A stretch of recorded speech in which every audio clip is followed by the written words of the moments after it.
President Ranil Wickremesinghe, who said banks have raised concerns that the Colombo Stock Exchange will collapse due to certain measures taken with regard to the banking system, stressed if that is the case and the CSE does collapse, he will shut it down.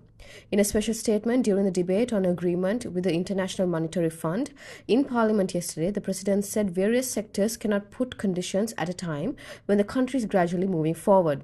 However, this matter will be discussed in Parliament and a decision will be taken in Parliament as well. President Wickremesinghe announced that Sri Lanka is on the path of renaissance and is re-emerging as a success story, with the expectation of support from the entire nation to carry it forward. The President highlighted the progress made in the Sri Lankan economy, which had previously collapsed due to riots, arson, and state bankruptcy. In just 8 months, the country has turned its fortunes around and is now known as the Sri Lanka comeback story. The President also spoke about the IMF agreement, which he presented to Parliament. He acknowledged that the country had failed to implement previous agreements with the IMF despite entering into 16 such agreements. However, the President said there is no other active option for Sri Lanka but to sign an agreement with the IMF at present.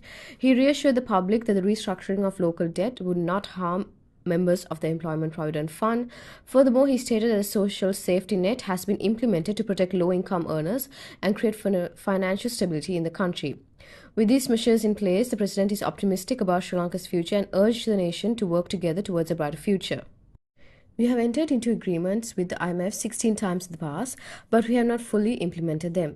On the 17th occasion, when we achieve stability, we must address our long-term weaknesses and move forward with the new program. The President said Sri Lanka must first negotiate with foreign creditors. We hope to initiate these discussions soon, with domestic debt restructuring also being considered. A final decision has not yet been made, but it is important to discuss this issue. Negotiations cannot be held with terms and conditions already in place. It is easier for us to join negotiations without conditions. There are concerns that the stock market may collapse and some may not be able to offer different conditions. However, decisions will be made in Parliament and appropriate measures will be taken to ensure that no harm is done to anyone, such as the members of the EPF. We have initiated necessary programs to support the poor, and the World Bank has provided funding for this. We are currently implementing a program to give aid to those who truly deserve it and remove those who do not. Our aim is to create financial stability and protect the low-income people. Parliamentary approval of the new Central Bank Act will be tabled in Parliament next month. Completion of the asset quality review component of bank diagnostic exercise of the 2 largest state-owned banks and the 3 largest private sector banks will be done.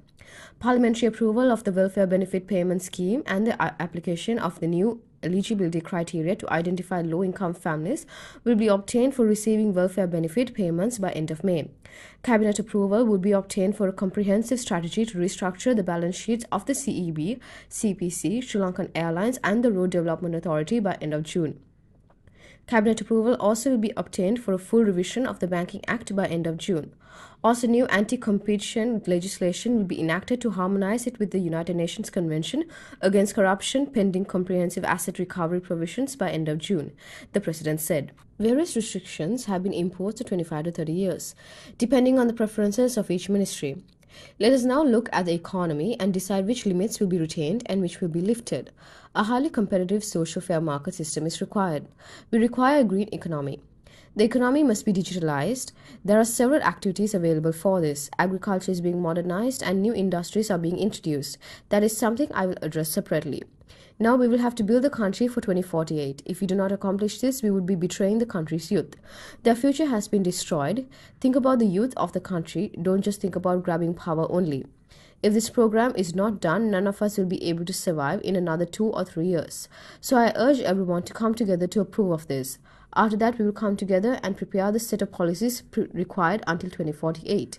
I also urge you to provide support to implement the program during the next 5 years, he said.